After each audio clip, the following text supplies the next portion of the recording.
Hot hit. And the recording is in progress. Ah, what's up in your world? Post Thanksgiving, I did see a brilliant stand-up show. Yeah. Who? It's a guy called Veer Das. He won like the Emmy for Best International Stand-up or something 2 days ago, 3 days ago. Wow. Yeah, he literally went to the US, picked up his award, and came back to Bangalore and did the show. Get out. Okay, that's awesome. That's a, you know what? That'll stick with that guy forever because people will go, nope, he showed up anyway. Oh yeah, for sure. Good for him. Wow. Tell me about the show.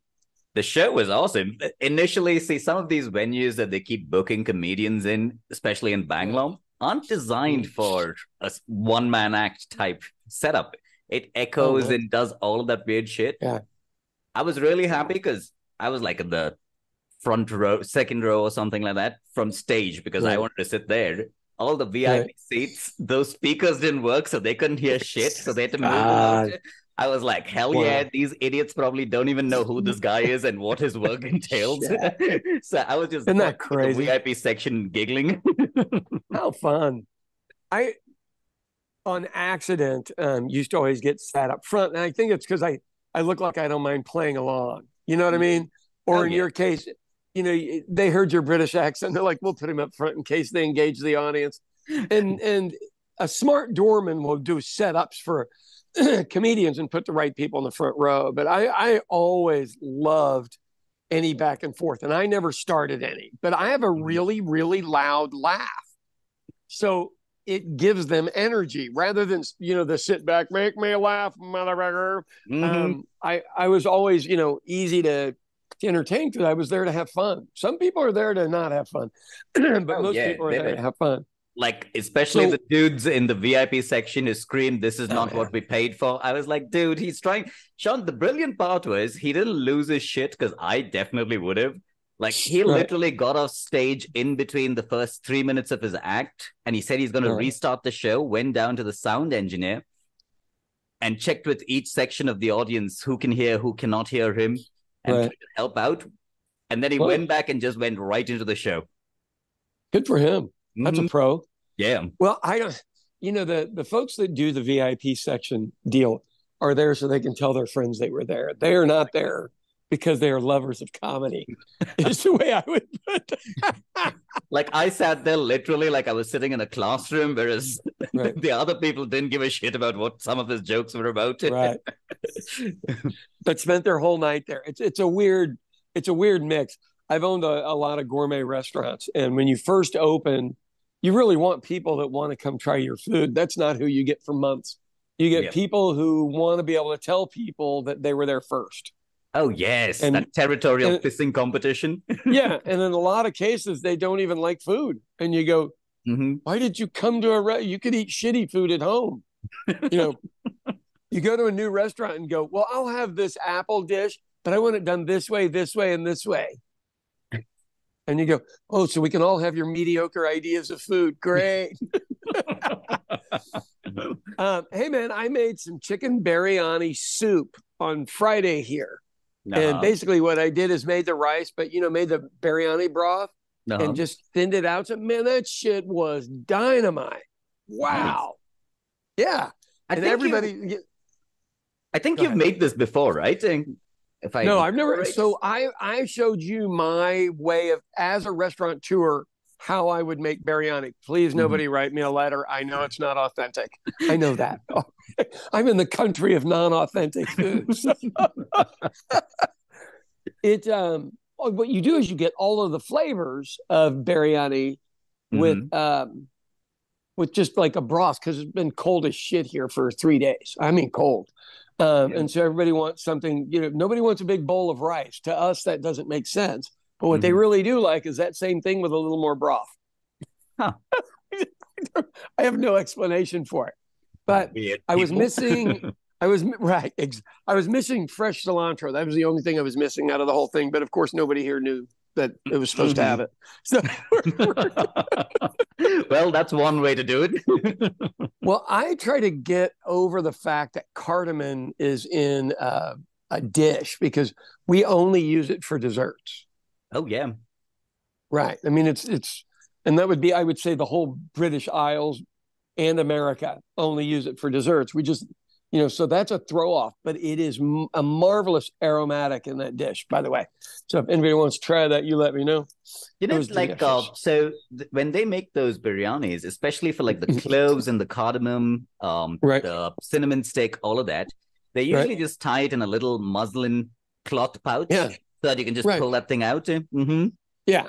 And but I like to throw it in there so people know that I had all that shit in there, because they're like, I don't know what the flavor is, and you go, that big stick, that's the flavor.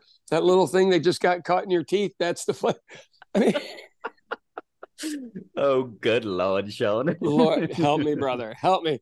And the fact that most people don't know the difference between turmeric and saffron here is a bit of an issue, and that's not Oklahoma, that's America.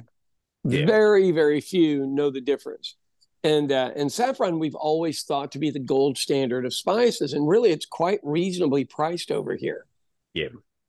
And so you can get a bag of cheaper saffron, just use more, but it's some cheaper version for $5. I mean, it's not anything major. So yeah, the Thanksgiving holiday was a little weird. I won't say it wasn't. So here's where it all comes together outside of your comedy routine. I went to go see a movie called Killers of the Flower Moon, and it's a Martin Scorsese movie, and it is beautiful. And I'm going to tie all this together in a minute, but first off, I'm going to say it was gorgeous. It was 3.5 hours long. I felt like I was watching an Indian movie. I like the fact that they didn't shorten the story, because you needed to see the whole thing. And we have a habit of going, it can't be over 2 hours, people will leave. Nobody left. I was the only one going to the bathroom because I was 60 years old and I got to go every hour on the hour, like always. It's welcome to being 60. So here's the thing. It is set in a place called Pawhuska, Oklahoma, where I will be either this Wednesday or this Thursday at a funeral. But the reason I bring this up is I was in Pawhuska 30 years ago. Okay. So what people that aren't from America don't understand is, so we had the native population. They were the richest people literally in the United States and supposedly on earth, but I'm sure we didn't know about anybody else on earth. So let's just say the United States. People came in and murdered them, literally married into their families to kill them to get what are called head rights, which would be a tribal inheritance of oil money. And so this was an uncharted state, meaning it was still called Indian territory, but the rest of the country had been set up in regular governments. So when I was originally going to that city where all of this stuff happened, all I heard about is that my kid's great-grandpa was the mayor there, and he owned a hotel and a DX station and all this other shit. And now I look and go, oh, Lord. Did you say hotel and gas station? Well, motel. Motel. Right as you come in town, there's a large motel. Drive-in motel. That is more Indian than me. I know. Exactly. I know. Is that not hilarious? And so the cute story is, the mayor and his wife wanted to go to adopt a little girl. So they went to the Baptist orphanage and they came home with these two little boys that were obviously native, just probably a different tribe than that town. So everybody gets raised there. They all leave, and so I go, here's where this all ties together. The movie is horrific because of just the strategic killing of all of these folks. Who really just didn't understand white culture, and they were getting eaten up by the parasites that were trying to get their money and shit. Yeah. So when I first go to Pawhuska, I'm there for a funeral, like I'm going to again, and I go to the old folks' home to see the great grandma that was there, and she's in a bed and won't stop going, I can't take it anymore. I can't take it anymore. I can't.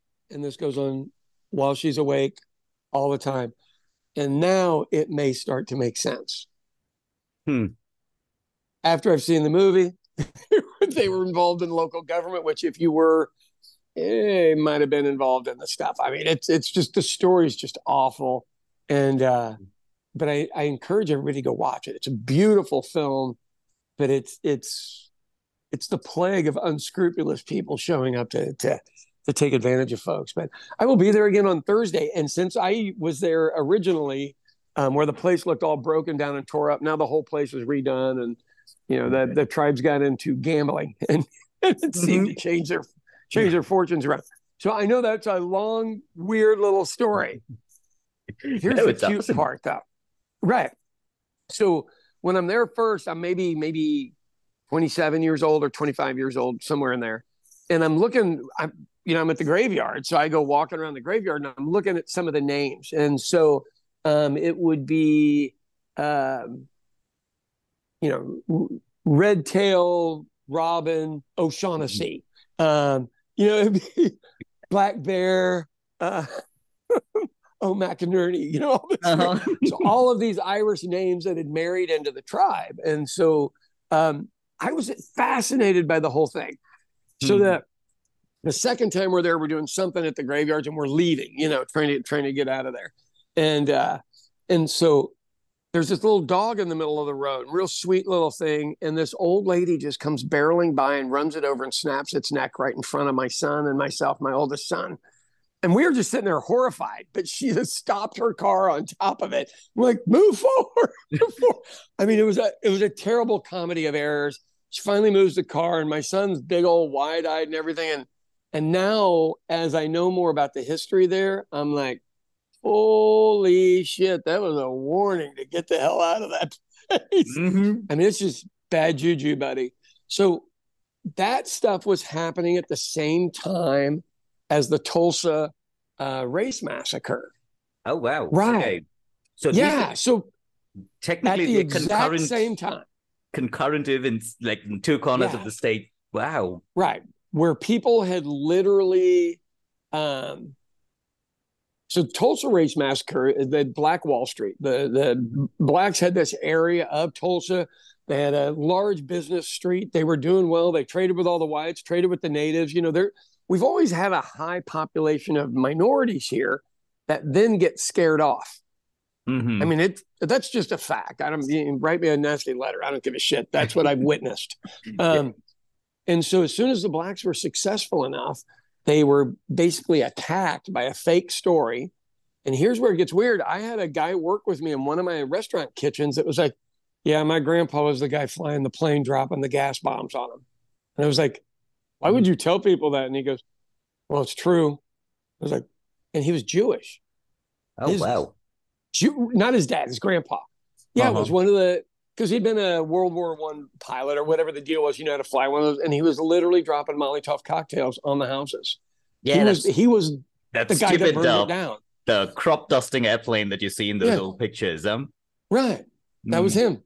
And you just go, and so now you think about you guys with the British. They were fucking awful to you guys, and they were fucking awful to my people. Yeah. And then you got to live next door to them. Yeah, that's the one thing that right. I would find incredibly uncomfortable. Yeah. No. And how do you deal with that angst? And I really mean this. How do you deal with that angst? My kids have a mixture of, Irish and a couple of different tribal deals, Choctaw and Seminole. And, but then one of them's real tall because they're Dutch. It is, I don't know. I'm starting to understand a little more the standoffishness, of some folks, which I always found Oklahoma to be very welcoming. Yeah. But I also found some folks to be real standoffish. And, but I never learned about the Tulsa Race Massacre in grade school. And I'm only from 300 miles north of here. Yeah. Never heard of it in my entire life until Cappy was running for statewide office down here. So I mean, man, you talk about the world's most efficient cover-up. Holy shit. And so those are the people we live amongst. The people that were attacked live amongst those folks. And their families' fortunes changed due to those folks. I don't even know what you do with that much information. Yeah, how do you even recover from the knowledge that The guys who basically burned down all your ancestral wealth are the assholes who are right now sitting in those same buildings. and now trying to screw with the school system so nobody can learn about it. Mm-hmm. You notice all of this is happening at the same time, that they want to go back to this weird formulation of history and shit as everybody has found out the history. Well, shit, there you go. Isn't that, I mean, it's not a coincidence that the internet has allowed us to learn all of this history. Mm-hmm. And now everybody's trying to cover it up again, and you just can't. It's super weird, right? Like Hollywood comes along and makes a movie about this, and then the internet opens up and people can actually Google all this shit. And that's when they're like, oh, by the way, we don't want all of this in textbooks. I'm like, okay. Right. Yeah, we don't. That's a very odd request. We were doing just fine until you fuckers showed up and started telling everybody. So, and obviously, I will tell you as an American, nobody grows up with a beautiful view of Oklahoma. They don't know anything about it. They just think it's cowboys and Indians. Well, it is. I mean, still, but there's a fair amount of minorities here. I think the state is still 80% white, which is that's pretty high by comparison with some areas of America. So when it gets squashed like that, there is already a big enough group that really doesn't want to hear that stuff that can knock it out. But Martin Scorsese kind of solved that. You know, I mean, the movie's beautiful. It really is. Mm-hmm. But what I will tell anybody is, you go, these were the richest people in America per capita. Yeah, they just lived in normal houses. There's nothing special about the town. There were a few mansions on the outside of town, but those were the white oil people. So what happened with the Osage, according to my kid's grandma, who I love to hear stories about, because she's from an area called Fairfax, what they talk about in the movie all the time. That's evidently where the railroad stop was. And then my kid's grandpa was from Pawhuska. I mean, that's a lot of tie-in to act like you didn't have any part of it or nothing to do with it. But it was interesting to see somebody in a legitimate big blockbuster that I know from politics in Oklahoma. There's a guy named Yancey Redcorn that was in the movie, and a couple of his brothers were in there, but I didn't know them. I just knew him. I mean, it was that's fascinating. You know, from an actor perspective, I don't know any actors that have done anything that big. Yeah. Isn't that crazy? That is, and it's an awesome. I mean, I'm waiting for it to come out where I can actually watch it here. It would be interesting. Kind of the tie into all of this, where you go, okay, does knowing that help you in any way? And I go, it helps me understand people here. Yeah, it gives you a perspective from their point of view, right? Right. Well, and if you got to live next door to these people that literally stole all your shit, killed a bunch of your people, how are you ever trusting in that environment? I mean, honestly, just how do you get beyond what you've heard the last 40 years inside your parents' home? Going, why don't you watch out for them? You watch out. Yeah, they married into the family and then killed so and so and so. But the family name were the Burkharts, obviously very Scottish or British, one or the other. And so they came down from Kansas, and my kids' great grandparents came down from Kansas at the same time. And it's so, yeah, I'm hoping we're not as involved as I believe we might be. But the mayor thing throws it all off. I know. Like, how can you be at that level of power and not have any part to play in any of this? I know. Right. Yeah. I know too much about politics to act like that's clean. Yeah. So I just wanted to tell you that the movie's spectacular for anybody who watches this. It's worth doing. And I will once again have my upfront and close view of it on Thursday before I head out of there. Oh, wow. Yeah. So I just wanted to bring that up. I sent you something else, and I can't remember article-wise what it was. The Oklahoma State Chamber and Farm Bureau opposing minimum wage hikes, which is... Right. So I don't even know if it matters anymore, because none of us can pay $7.25 an hour. $7.25 an hour is that's minimum wage right now, right? Yeah. Yeah. And it's been that way for 20 or 30 years. it isn't that. So for all you capitalists out there who don't own companies, nobody can pay that and get by with it unless you're in a rural area. So here's where this matters. So Farm Bureau, the insurance company for rural areas, came out against it because they're not for farmers. They're for corporate farmers. Right. It basically sounds like the Monsanto and the agricultural complex going up and being like, I don't want to pay these fuckers anymore. Fuck them. Right. And that's what it's about. It's about immigrants, and it's about wages outside the city. Because Oklahoma City and Tulsa tried to raise theirs, and the state came in and made a law that it has to be the same throughout the state. But the economies aren't the same. So my lowest paid employee here right now, I believe to be $13 an hour or $14. That's a dishwasher. Okay. That's the lowest paid. So in the farm areas where you got one job at the Stop and Shop and then one job at like a car repair place, they can pay $7 and $8 an hour because there's 15 people that want the job. Yeah. And also you have you get that ready to order mold of an employee who won't ask for more. Right. Yeah. And especially because, they're in an area that you control whether they can pay rent or not. We're in the city. They're like, I'll go get 3 jobs today, dude. I don't give a shit. Yeah. It's a different mentality. So they shouldn't be humped together for one. Here's number 2. Everybody doesn't like the welfare state. Do you want to know what the welfare state is?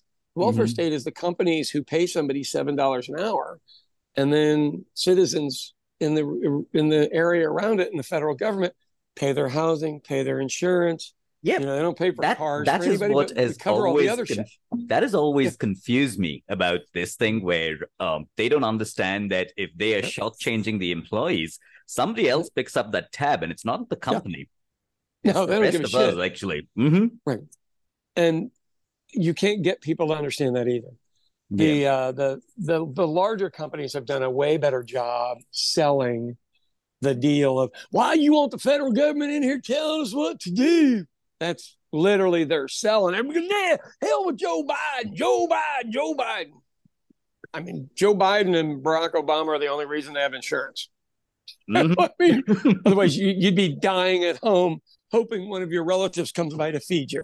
I mean, they have marketed brilliantly to the rural part of the state. And much like America, the rural part elects presidents now. And in our state, they elect the governor and the statewide people. And, they got them sold on this shit. I don't know how much they got to lose to come around, but they got to lose more. We're not there. No way. Here I'm literally, this is a thermometer. No matter how long I cook, I use it to make sure my bread's done. All right. So, we've got that going on, the Farm Bureau thing. I'm just disgusted by it all. To be honest with you, even if you do give employees $15 an hour, how does it change anything? I mean, these people, the workers would be better off. They would be able to kind of get out of whatever holes we have kept them in, I guess. Okay. Repeat what you just said. They will get out of the holes that whatever we have kept them in all. They don't want them out of the hole. They don't. So, okay, and I'm going to be really negative here for a minute. So if you're still in that hole of poverty, what's the only thing you have is hope, right? Yeah. So you can go to church and get your hope. And that's an industry right now, which I'm not commenting about because YouTube will yell at me. I mean, over here, it's a political movement as well. And so whatever your preacher tells you to do, you do now, which, God knows what their interests are. Yeah. Are they the Farm Bureau now? I mean, literally, we over here, we have to be suspect of it all at this point because of the rise of Christian nationalism. It's for real. So I don't, but if I keep you broke and poor and working, that's your only hope. You can't afford a shrink. For one, there aren't any in the rural areas. Can't afford them. And I'm not making fun of people in the rural areas. I'm dogging the people that perpetuate this, generational poverty And then for some reason, they try to look at other people and act like everybody else is wrong. It's people in welfare in America are not people of color. Yeah. It's the opposite of what most people think. Mm-hmm. And the people of color are the only ones that are looked at as being bad for being on it. Everybody else is deserving. Yeah. It sucks, but that's where we are. On that positive note, you want to move back to comedy now? Way to depress them on a Monday post-Thanksgiving, Sean. This is supposed to be where we can flog some product ideas, provided it's, Cyber Monday, or whatever the hell people are buying today. Yeah, Cyber Monday. And if you have any money left on Tuesday, let's do Cyber Giving on Tuesday, not on Monday. Yeah. Well, okay, you lived over here long enough to understand the difference between America's wants and needs. Yeah. We generally have everything we need in this country. It is provided. Now, where we sorely lack are wants. By the way, Sean, I should tell you that I was so disappointed and upset on Friday because I realized India is now doing Black Friday sales. I was like, motherfuckers. I was like, you guys have fucking come here as well. Wow. I was so upset. I'm so sorry. Well, that wears out. People don't do that like they used to here. I just want to point that out for a fact. Mm-hmm. They're selling you guys on that this is an American thing. That's the craziest trailer trash shit you will ever see, is people running into a Walmart to get a deal on a TV. Yeah. I just, man. But go ahead. I've been once, I think, on Black Friday out of the house to the outlet malls, which are on like oh God, it was a fucking nightmare. Yeah. And they're not regular shoppers. So this is like a raiding party going in to get the store. I mean, it's not profitable. For one, you lose your employees. You got to come in and make work because the customers are so bad. I don't know how long that continues, but we are nearing the end of it here. A whole bunch of stores that used to do it don't do it anymore. Yeah. You think about how shitty is it that this deal happens and you're making $10 an hour and you got to go in at midnight after you spent all day cooking for your family, having a family meal. You got to get a short nap and work all night with these lunatics, and it's not profitable. It isn't, because people only go in there for specific items. You don't get the residual income. It's crazy shit. I know. Nuts. Sometimes when we're doing this, I'll suddenly look up and it'll give me that warning where, yeah, guys, please stop this nonsense. Right. Okay, well, before we go, let's talk about this Prager University thing one more time. And it's called PragerU. It's not a university. It's not a real school or anything. And our head of school superintendents went out to help them do an expansion in Los Angeles. And what they do is they provide these fake history videos for schools and homeschoolers and all this stuff. Animated bullshit. They're literally fake. They're literally fake. I have no idea how this has come about. So the guy was like a radio talk show host, and now he's the head of this fake university. But our loser ass school superintendent goes out to Los Angeles and helps them open. We want to have this in every house in Oklahoma. And the guy just makes us look so bad. I mean, we make ourselves look bad. We don't need the help. Jesus Christ. Let it go.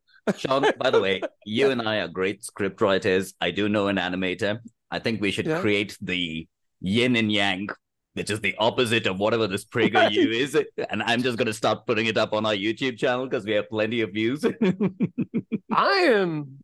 I am willing to partake in that. Wow. So would we do their video first and then do ours, or we just screw it and just do the real history of the thing? See, what you're saying makes more sense, where we would do their video and cut to our correct version. In the middle of it, yeah. Because they give theirs for free. Nothing's free, folks. Nothing is free. I would be totally down for that. And you and I do the narration. Yeah.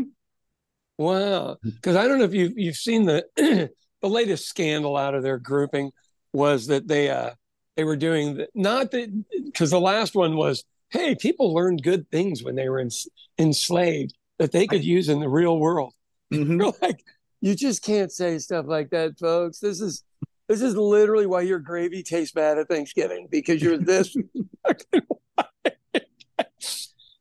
And you know, the money for this is coming from literally the Walmart people who want to take over our education, which if you've ever shopped at a Walmart, why would you want them running your schools? I mean, honest to God, that's who's doing it, the Walmart family. And Charles Koch is the only Koch brother left, the evil Koch brothers, but Charles is the only one left. And that guy still got his hand in all of this shit. And they are true believers. They believe what they are doing is right. Like, I wish there was something in life I had that much conviction about, where I would not mind destroying the fabric of human society and achieving it. Right. Well, and sitting back and going, you're truly believing that you're the only one that ever came up with this idea, and you're the only one that's right. And what you sell for a living does more damage to the earth than anything else, because they were huge oil guys. And then they own chicken processing plants where the shit from the chicken is poisoning our rivers, because it flows. You know, you can't have all this chicken shit on the ground. It doesn't get absorbed. It flows into our rivers. And literally, Drew Edmondson, our former attorney general here, has been fighting these jackasses for 20 years. 20. Wow. And they came in and they were like, yeah, the lawsuits have been here long enough. Nobody's won, so you should just let us go. Like got that going for it. That level of criminal evil is what I'm fascinated about. I would like to sit down with these people at some point and be like, are these the guys going like, oh, let that chicken shit flow into the water? That way people invest in a bottled water company and we'll sell water back to that same community. No. Yes. John, you are absolutely if you and I'm going to censor this word, but if you and I were evil done all this shit a long time ago, but unfortunately we aren't. It isn't like other people couldn't see that this would work. You know, you create a problem and then turn that problem into something profitable rather than fixing it. You know, it is it's a little perplexing right now. But on top of all that, okay, let me tell you my good story of the week. Let's close with a good story. All right. I get a random Facebook message from somebody I do not know last week, and I'm always afraid to open them because you never know what this shit is. And it's and some lady, she goes, I am literally writing anybody that is in Northwest Oklahoma City. My daughter is in the hospital and she has a dog. And then rambles on to this whole thing. But the dog needs somebody to take him out. The friends she asked to do it haven't done it. And I'm like, okay, in my unbusy schedule, let me see if I can find a few minutes to go walk this dog so it will shit outside. So when I write her back and I go, tell me the address, tell me what we need to do. Is the dog friendly? Is there something I need to worry about in the house? I don't get any appropriate details, except she goes, she does have 2 rats. And I'm like, in the house, like pets or rats? She goes, oh, they're pets. And I go, you might want to call those something else other than rats at this point. And then there's an effing cat on top of it. I wish I was making this up. So I go to find the apartment. I can't find it. It's in a rather unsavory area. And I'm walking around there as the only old 60-year-old white guy. And so I'm getting stared at like the police are there or some weird shit. And so I have to go into 3 different apartment buildings looking for the apartment. And by the 3rd one, everybody's watching me now because I would be watching me, So I go up, the dogs, I'm just happy to see a human. It's shit in the house. So I clean up the shit and I give some cheese to the rats. The cat was an abandoned cat, evidently outside, but has now been locked up inside in her place. So she took it in to help it. And then it was there for 3 days without a human and probably not enough food. No. So I literally had to open the door and just slide it in there and close the door so the thing didn't attack me. And so I walk the dog. The dog just loves me. The leash just broke and all this other shit. So I get everything done. I'm good. I go back home, get all the stuff done I have to. And the lady writes me back and goes, she's not going to get out of the hospital like we thought. Can you do it again tomorrow? And I'm like, okay. And this is like at Thanksgiving, I literally got shit I need to be right. I've got shit I got to do. And I go, yes, I will do it again. And then finally the girl got out of the hospital. But David Glover, this friend of mine, was like, well, at least you got a hold of the one guy that would be willing to show up and do it. I swear. Goes, right. Sean, you're actually a nice person and not a dick like everybody keeps telling me. Here's the thing. I pendulum swing back and forth from one to the other. I believe it fair to call me both. Can I tell you the best insult that I got the other day when I was talking to a buddy of mine? He was like, why are you like this? I was like, dude, it's basically because of how I was raised, all the places I've lived in, all the countries I've traveled to, people I've been around, businesses I've ran, all of that. So he's like, you're blaming everybody for you being a dick? I was like, yes, yes, I am. What ends up happening with enough exposure in business is you become suspect of everyone. And the reason you become suspect of everyone is because there's so many unscrupulous people, like the fucking killing of the Flower Moon people, that are just showing up that literally have bad intentions of just wanting to get your money. And so unfortunately that does jade us a bit. It does. And that's okay. That's why business people hang out with other business people. I'll get somebody who'll be like, man, you should be doing this and this and this. And I'm like, you ever written a payroll before? And they go, what? And I go, you ever written a fucking payroll before? Because all of these ideas are great until it's your money. I know. There are so many times where I have to stop somebody in between a thought and be like, guys, unless y'all are willing to take over the payroll for the people that we have to pay next month, I do not want to hear this shit. Right. If you have never run a company, and I mean this, your opinion is interesting to me, but that's all. Yeah. I have to have somebody that's got background and knowledge to go, oh, God, well, this is what happened to me. Here were our three options. Maybe that's a Hobson's choice. They're all bad. Did you survive? Did you make the decision that made the business survive? Because that's all that matters at the end of the day. I mean, I've been in business. I'm at 39 years in business, so I am jaded as a motherfucker. 39 years would do that. Right. And it isn't that I think everybody that comes in the door is bad. No, they're not. But I deal with a lot of vendors that are questionable and have questionable intentions. I really do. Yeah, what the hell am I supposed to do? Cautious but optimistic is what I would like to think of it as. Okay, not be optimistic, just cautious. I would love to see somebody record you and I in here on a weekend. Our true inner pub voices, Sean, when we talk. Woo, Lordy. I mean, it'd be fun. All right, man, you better take us out of here, brother. Let's I gotta get to it. Yep. This is the Villagers Podcast with Sean and Deepak. All right, buddy. It's good to see you, my friend. Good to see you too. Oh, yeah. Happy Thanksgiving. Happy Black Friday. There you go. See ya. Apparently it makes sense here now.